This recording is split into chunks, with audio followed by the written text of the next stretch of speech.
Si je vous dis Pakistan, si je vous dis léopard, forcément, c'est ça. On va parler.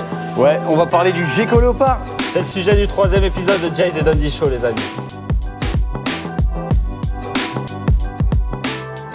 On va vous parler d'un lézard très connu, d'un lézard que les débutants s'arrachent également, parce que c'est pareil, il y a énormément de coloris. On en a parlé sur l'épisode précédent avec les élafes, les serpents des blés.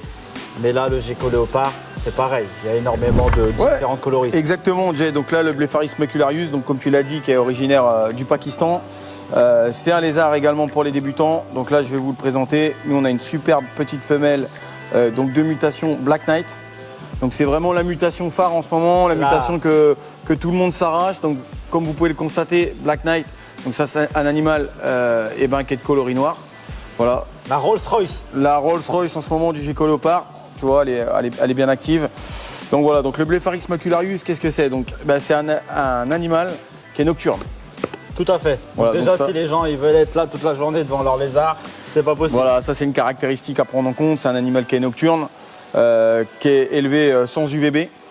Donc encore une fois, on va conseiller tout le matériel électrique qu'il faut pour optimiser au maximum et avoir les bonnes conditions biologiques pour élever correctement l'animal. Jay, donc là pour un Blepharis macularius, nous qu'est-ce qu'on conseille? On conseille un terrarium adapté. Donc là pour un animal juvénile, on conseille au minimum 60 cm de longueur. Pour un animal adulte, on conseille environ 80 cm de longueur. Voilà. Donc sur 40 cm de profondeur, 40 cm de hauteur. Et pour les personnes qui veulent en mettre plusieurs dans un terrarium, est-ce qu'on peut faire ça avec le gecko léopard? Alors attention, les femelles peuvent cohabiter. Par contre, les mâles ne cohabitent pas du tout. Les mâles ensemble, ça veut dire qu'on peut mettre 3 femelles pour un mâle? Tu peux les faire vivre en harem si tu as un vaste terrarium. Voilà, forcément, on va pas mettre ça dans un 60 cm. Non, là tu vises plus pour un mâle et 3 femelles, tu vises un terrarium d'1,20 m. Parfait, parfait. Donc forcément, toujours ne pas oublier le thermostat. Le thermostat, pourquoi? Parce que là, on est sur un animal qui vit dans des zones rocheuses, avec une concentration de chaleur. Donc effectivement, la méthode et le setup le plus adapté pour moi, à mon sens. Donc encore une fois, une plaque chauffante dans le terrarium ou en dessous du terrarium, suivant la configuration. Ne pas oublier le thermostat, outil indispensable pour pouvoir thermoréguler le tapis chauffant. On le rappellera jamais assez, mais il n'y a pas de tapis chauffant sans thermostat. Non. Moi, la personne qui me dit je vais débrancher, rebrancher, non, écoute, tu sais très bien, c'est pas gérable. C'est pas possible. C'est pas possible. Maintenant, une des particularités aussi du gecko léopard, il a besoin d'une humidité pour pouvoir muer. D'accord? Donc, ce qu'on conseille également aux clients, la boîte à mu, voilà, indispensable pour moi aussi dans un terrarium pour un Blepharis. D'ailleurs, tu as des très beaux modèles chez Dundee Shop. Ouais, disponible chez Dundee Shop. Donc, c'est un ami à moi, tu as la base qui est ici, voilà, donc mon ami Nico. Alors, qu'est-ce qu'on mettrait au fond? On pourrait mettre de la fibre de coco?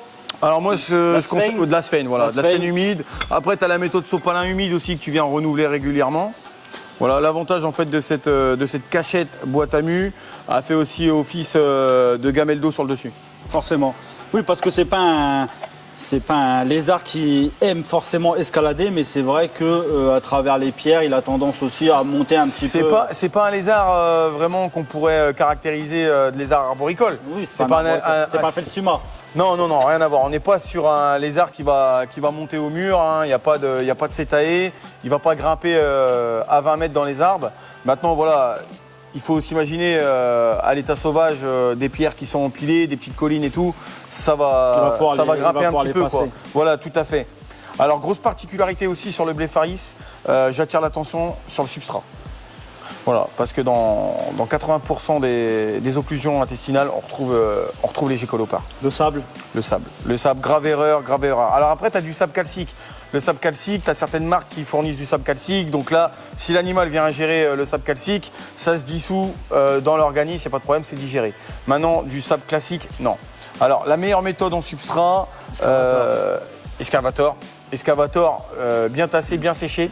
J'attire l'attention aussi, bien séché. Pour que ça représente un peu cette partie rocheuse. Une terre argileuse. Une terre argileuse qui est bien compacte. Voilà, parce qu'il faut bien le laisser sécher.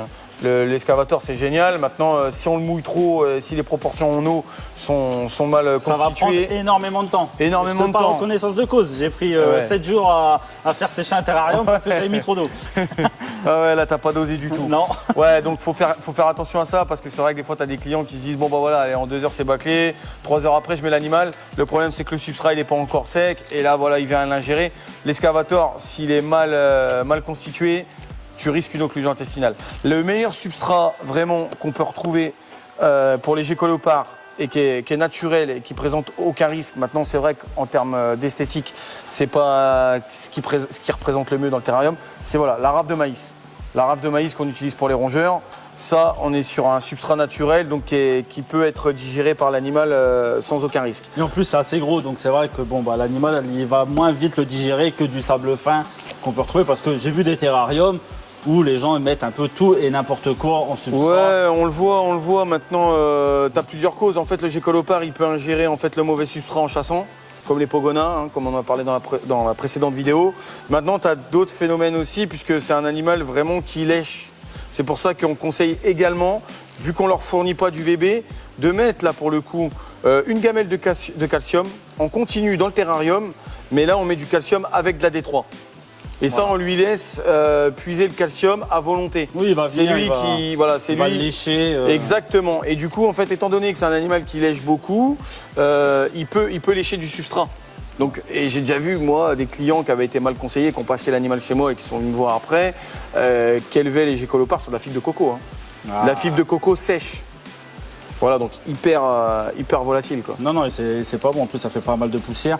Ensuite, après, lui, il va se nourrir de quoi? De grillons, de blattes, parce que là, quand c'est juvénile, ça a une taille réduite. Quelle taille ça peut avoir quand c'est adulte? Taille adulte, on est sur. Alors, 25 cm. Maintenant, il existe, je sais pas si tu connais, Jay, il existe des souches. Là, on est sur un animal de mutation en couleur, mais on est sur une souche qu'on appelle Giant, où là, on a un gécolopard, vraiment, c'est un gros animal. T'as des mâles Giant, moi le plus gros que j'ai connu, sans mentir, de la tête à la queue, il faisait quasiment 40 cm. Ah ouais. Là vraiment, t'es quasiment sur un pogonin en gécolopard. Maintenant, en taille standard, en taille moyenne, t'es sur un animal qui atteint 25 cm. Quoi. Non, voilà. Donc 25 cm, il peut largement manger tout ce qui est Red Runner, grillon. C'est insectivore. Voilà. C'est exclusivement insectivore. On lui donne à la taille juvénile vraiment des petits grillons de taille adaptée. On peut donner des petits criquets également de taille adaptée. Ensuite, on arrive vite sur la blatte si tu veux un animal qui prend beaucoup de poids, surtout pour les femelles, pour justement avoir une masse graisseuse pour la reproduction. Et il faut diversifier au maximum. Maintenant, il faut faire attention avec certains vers qui leur procurent justement beaucoup de graisse et justement qui peut saturer le foie. C'est comme nous. Comme nous, encore une fois. On commence à manger un peu trop de McDo. Et voilà, moi c'est pareil avec le Nutella. Forcément. Ouais, et faites attention aussi avec les criquets, j'ai déjà vu plusieurs cas, c'est qu'avec les pattes, comme ils ont assez des pattes pointues, souvent c'est vrai qu'on préconise de retirer les pattes des criquets pour que quand le lézard mange le criquet, ça évite que le criquet il mette sa pointe dans le Ça, tu peux avoir aussi des perforations d'organes. Alors c'est rare, mais je l'ai déjà vu. Alors ça arrive souvent chez les caméléons. Avec l'organe de Jacobson, ils viennent chasser, ils prennent la proie tellement rapidement, ils l'ingèrent directement. La patte en fait se retourne. C'est vrai que la patte d'un criquet, ça reste tranchant, même pour nous les humains, on le sent, ça gratte, ça tranche. Et là, la patte, voilà, quand elle est ingérée par l'animal, elle vient perforer un organe. Ça peut arriver également chez les gécolopards. Après, ce qu'on retrouve généralement sur les gécolopards quand ils se font abîmer comme ça, c'est vraiment au niveau de la gueule, au niveau de la prise de proie. Même au niveau du nez, quand ils vont chasser, souvent, moi je sais que j'ai eu le cas avec un de mes gécos, c'est que comme il va chercher dans l'escavateur ou quoi, il va tellement rapidement, s'il y a des pierres ou quoi, il a tendance à s'érafler. C'est un impact, c'est pour ça également, il ne faut pas les élever dans un habitat qui est trop petit. Hein. C'est super important de leur donner quand même de la place. Alors après, c'est pareil, il y a différentes écoles, différentes méthodes. Les éleveurs qui travaillent vraiment la génétique, parce que c'est un animal à la base qui est énormément présent pour la génétique, pour la création de mutations. Donc tu vois le Black Knight, il y a encore quelques années, ça n'existait pas. Aujourd'hui, c'est une grosse mutation très prisée chez les passionnés et chez les débutants parce que c'est le seul à présenter cet aspect noir. Oui, ça reste un lézard qui reste quand même assez manipulable. On va pas se mentir, c'est pas un lézard qui va venir te manger, qui va venir te mordre. Non, c'est manipulable. Maintenant, j'ai tendance à dire, c'est pas un animal qui est censé être manipulé la journée puisque c'est un animal nocturne. Maintenant, il présente aucun risque et aucun danger, même pour un enfant, d'être mis dans une main. Voilà. C'est ça. Voilà, maintenant bien se référer aux paramètres biologiques encore une fois. C'est vrai que moi je suis pas. De toute façon, sur aucun des lézards, aujourd'hui, moi je vais faire la prévention, c'est qu'on n'achète pas un lézard pour le manipuler comme on manipule un chien, un chat ou. Non. Alors on entend parler partout des NAC, les nouveaux animaux de compagnie, etc. Les reptiles, c'est vrai que c'est les produits phares, on appelle les NAC, etc. Oui, on peut manipuler un pogona, on en a parlé dans les vidéos précédentes. Le gécolopard, on peut le manipuler encore une fois. Maintenant, il y a des précautions à prendre pour justement son bien-être. Oui, bien sûr. Notamment en termes aussi de différence de température. Il faut faire une prévention aussi là-dessus. Quand on sort un animal d'un habitat avec une température ambiante à 30 degrés et qu'à la maison il fait 19 degrés, il faut s'imaginer que nous on a un t-shirt à la maison à 30 degrés et d'un seul coup on sort en plein hiver dehors en t-shirt de la maison à dehors. Voilà. Et ben il faut se dire que l'animal il ressent pareil quoi. Donc il y a une grosse chute de température qui peut être mortelle pour l'animal. Au niveau des températures, ton tapis chauffant, tu le règles à combien dans le terrarium? Là, pour les Eublepharis macularius, avec le delta de température qu'on a, tu sais, tu as toujours 2 degrés de différence. Nous, on est sur une température préconisée sur thermostat à 32 degrés en réglage et sur un point froid à 25 degrés. Et la nuit, on est encore une fois entre 22 et 25 degrés. Voilà. Ok. Et combien d'heures par jour à peu près? Tu le laisses 10 à 12 heures par jour allumé? Alors le chauffage, lui, là, on continue. On fait un cycle de température jour-nuit. Maintenant, il n'y a pas d'exposition en UVB sur le Blepharis. Donc on n'est pas obligé de dire comme le Pogona où on va exposer l'animal à l'UVB pendant 12 heures. Voilà. Maintenant, la température, effectivement, tu peux lui donner un cycle thermique. De 12 degrés, comme ça tu as 2 cycles, tu as 12 degrés avec une température à 32 réglée au plus chaud et la nuit au plus chaud tu seras à 25. Très bien, très bien. Non mais voilà, ça reste un spécimen que les familles aiment bien avoir chez eux. Ouais, c'est super parce que tu as énormément de mutations par rapport au Pogona. Le Pogona est beaucoup plus docile, beaucoup plus manipulable. Certes, maintenant, le Pogona, il existe aussi des mutations, mais tu vas retrouver du jaune, du rouge. Alors que le Blepharis, tu retrouves du blanc, ce qu'on appelle les Diablo Blanco. Oui. Tu as du Blazing Blizzard qui est un peu plus blanc, enfin un peu moins blanc que le Diablo Blanco, mais qui reste blanc. Les Black Knight. Le Black Knight, tu as du Trumper, tu as du Max No. Enfin, si tu veux des motifs comme ci, comme ça. Et ça reste des lézards qu'il ne faut pas stresser parce qu'ils ont tendance également, dès qu'ils vont se sentir en danger, par rapport à leur queue, parce que c'est vrai que c'est souvent la question qu'on pose. Est-ce que tous les lézards, s'ils perdent leur queue, est-ce que ça repousse? Alors, le gécolopard, ça va repousser. Maintenant, c'est pas un animal qui va pratiquer de lui-même, on va dire, l'autotomie. S'il y a une autotomie sur un gécolopard, c'est vraiment un grand stress provoqué. Mais dans la plupart des cas, il faut quand même retenir que si le gécolopard perd sa queue, c'est parce qu'il y a une intervention humaine ou alors l'animal s'est coincé la queue. Voilà. Et donc il va essayer de s'enfuir et donc sa queue va se décrocher. Et la queue qui repousse derrière est souvent plus petite. C'est c'est une forme de queue, mais c'est pas c'est pas une queue. Il cumule toute sa graisse également dans la queue. Ouais, c'est un indicateur de bonne santé. Voilà. Sur un Eublepharis, quand tu veux savoir si ton gécolopard est en bonne santé, tu regardes la largeur de la queue.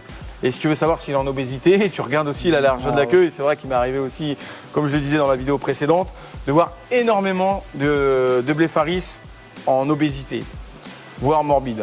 Ah bah de toute façon, on est toujours sur le même cas. Je pense qu'il y a 70% des gens qui possèdent des lézards aujourd'hui qui ont tendance à envoyer un peu trop de grillons comme ça en pensant que le lézard il a tout le temps faim. Mais... Ouais, mais tu as aussi l'activité qui est à prendre en compte. Il faut savoir qu'à l'état sauvage, c'est des animaux qui chassent et voilà, qui parcourent quand même plusieurs centaines de mètres, plusieurs kilomètres dans l'année pour pouvoir s'alimenter, changer d'environnement, pouvoir trouver des femelles, etc. En captivité, tu réduis l'animal à un espace limité. Donc automatiquement, l'activité, elle est limitée. Donc la perte de poids, il ne va pas l'avoir comme un animal qui gambade dans la nature. Forcément. Donc il faut prendre en compte aussi l'alimentation qu'on lui donne en fonction des dépenses énergétiques que l'animal a, comme chez les humains. Voilà. Les amis, je pense que voilà, on vous a fait le tour un peu du gecko léopard. Petite prévention avec Jay.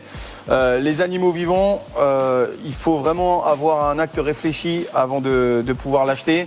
Donc c'est pas spécialement des cadeaux qui s'offrent facilement, puisque derrière il y a vraiment, comme on vous l'explique depuis le début des vidéos, un entretien, des coûts conséquents, Ça va faire plaisir sur le coup.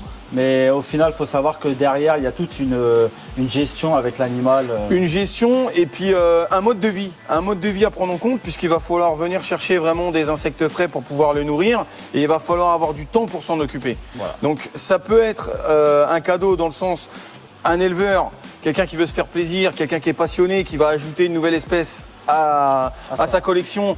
Parce que, effectivement, les périodes de Noël, on reçoit de l'argent, des proches, etc. On a les entreprises qui peuvent donner des primes, etc. Donc c'est vrai que c'est le meilleur moment de l'année où on peut se faire plaisir, où on a un budget et un pouvoir d'achat qui est plus conséquent.